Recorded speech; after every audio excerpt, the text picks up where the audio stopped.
Welcome to the Deep Dive. We're your fast track to getting really well informed. Today, we're tackling that feeling, the mix of nerves and excitement, the job interview. It's such a key moment. And our mission in this deep dive, to really equip you with the smarts to, well, not just answer, but really ace those common interview questions. We're pulling our insights today from excerpts from Acing the Interview, Essential Questions and Answers.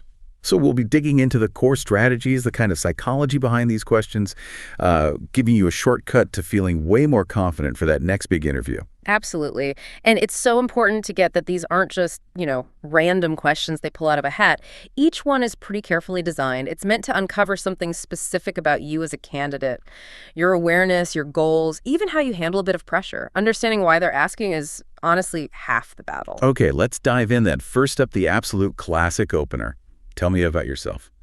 It seems so simple, maybe too simple, but it trips a lot of people up. What are they really looking for here? Yeah, it's definitely underestimated. The core purpose isn't just like getting your life story. It's really about understanding your background, sure, but also testing your confidence.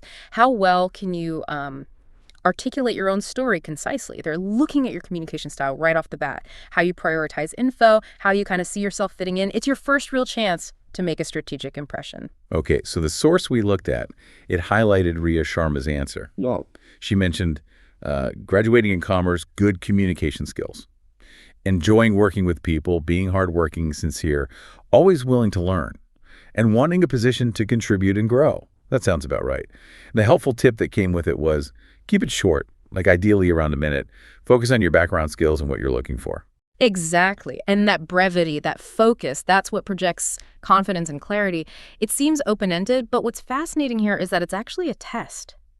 Can you summarize your key selling points effectively? Think of it like your professional elevator pitch. It sets the scene, get it right, and you kind of prime the interviewer to focus on what really matters about you. Right. So for you listening, getting this opening down isn't just about listing facts. It's really about crafting that strong first impression. It's your opportunity to sort of control the narrative from the get-go. Okay, moving on from the intro.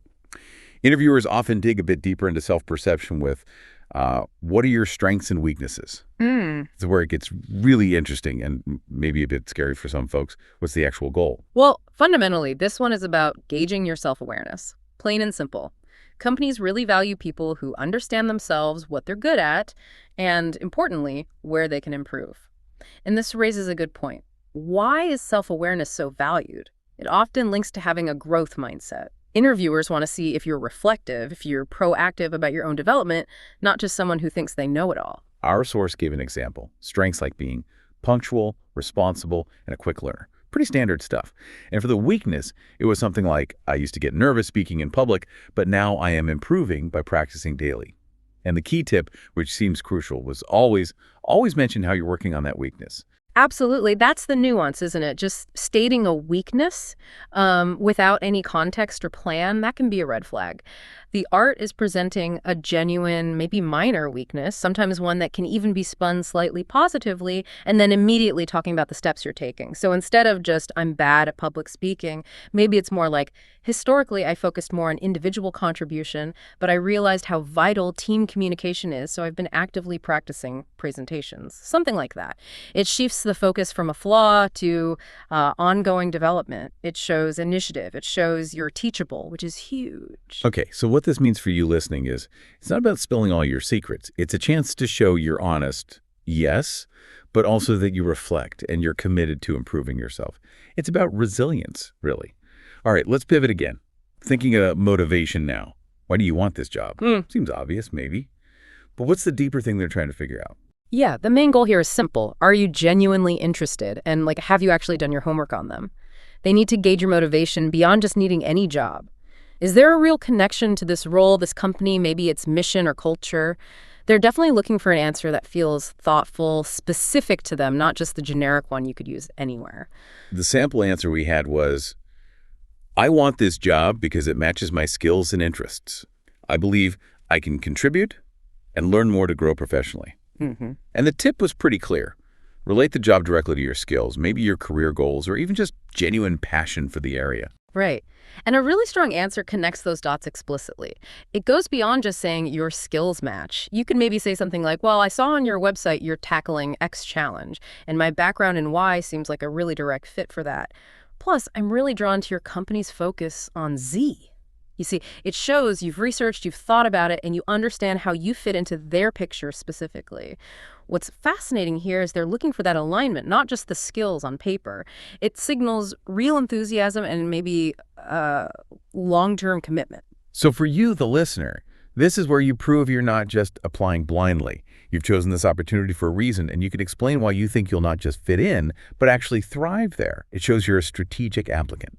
Okay, now for one that often catches people off guard, the future question. Where do you see yourself in 5 years? It feels a bit like predicting the future, which is, well, impossible. What are interviewers really trying to learn? Hey, yeah, I can feel like that. But it's about your career vision. They want to get a sense of your ambition, but also your realism and, importantly, your commitment. They're not usually looking for some super detailed 5-year plan or necessarily like a promise of undying loyalty. It's more about seeing if you think strategically about your career, if your goals seem achievable, and crucially, if you see yourself growing with them. Essentially, are you an investment that's likely to stick around and develop within their company? The example answer in our source was along the lines of, in 5 years, I want to be in a responsible position here, maybe leading a team, contributing to company goals. And the tip really hammered home, showing you want to grow with the company. Exactly. This is your chance to show you're not just seeing this job as a quick stepping stone to somewhere else. So rather than just vague ambition, try linking your growth to their context. You might say, well, in 5 years, I hope to have become a real expert and mention a relevant area, potentially leading projects within the team and helping mention a company goal if you know one. I'm really eager to keep learning within a company like yours that seems to value X. It shows personal drive, yeah, but also ties it back to their success. What's fascinating is that balance between your ambition and their needs. So this question is actually a great chance for you to show your thinking long-term, strategically. It suggests stability and potential, that you're looking for a place to build a career, not just clock in and out. Okay, finally, the big one, the direct pitch. Why should we hire you? This is where you kind of have to sum it all up, right? What's the core objective for the interviewer here? Yeah, this is basically your closing statement. It's your final shot to really synthesize your unique selling points. The purpose is definitely to check your confidence, but more than that, your ability to clearly articulate your specific value.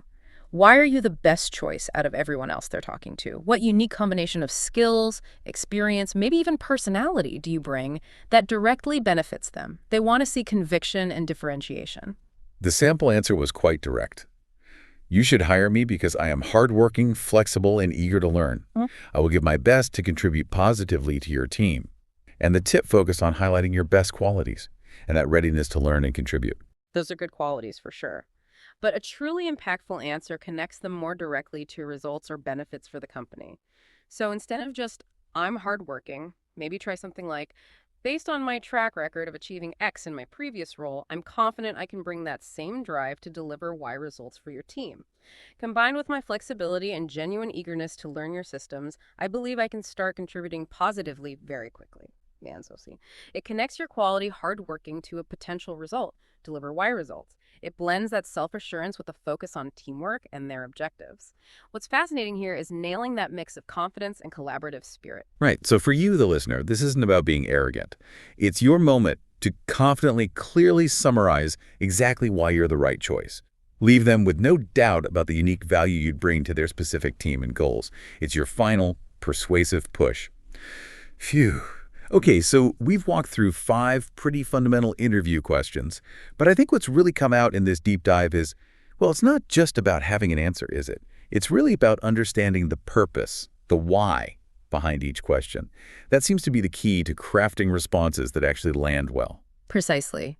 These questions, they might seem simple on the surface, but they're actually quite sophisticated tools. They're designed to reveal different layers, your personality, your work ethic, how you think about the future. And honestly, the real value isn't just memorizing answers. It's the self-reflection that preparing for them forces you to do. That process helps you understand yourself better, your own strengths and goals, which is valuable way beyond just impressing an interviewer. That's a great point. So maybe a final thought for you, the listener, to mull over. How might approaching your next interview, not just with practiced answers, but with this deeper understanding of why they're asking, how might that change not just how you perform in the interview itself, but maybe even how you think about your own career path and what you genuinely